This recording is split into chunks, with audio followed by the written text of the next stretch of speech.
ये है कि हम अपने घर की औरतों को पर्दा में रहने की तलकीन करेंगे।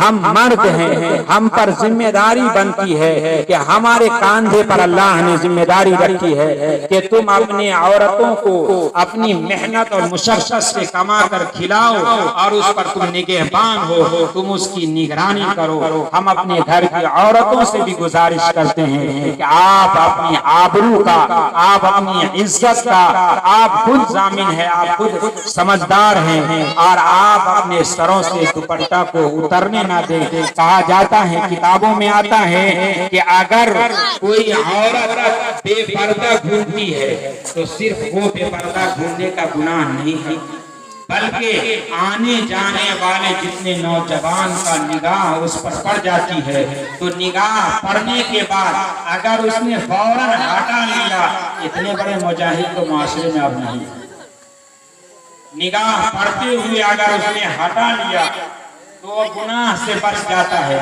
लेकिन अगर उसकी निगाह टिकी रह गई तो वो गुनाह में मुलव्विस हो गया। इसलिए हम अपने नौजवानों से भी, अपने माँ बहनों से भी गुजारिश करते हैं कि आप पर्दे का एहतमाम करें। हम दो पैगाम आपसे देते हैं।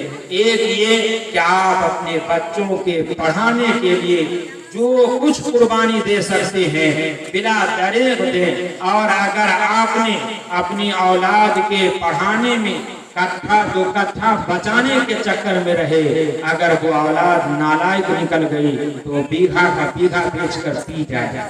इसलिए मेरे नौजवानों, हम अपनी जिंदगी में कुछ चीजों को तब्दील करें, अपनी जिंदगी को अच्छी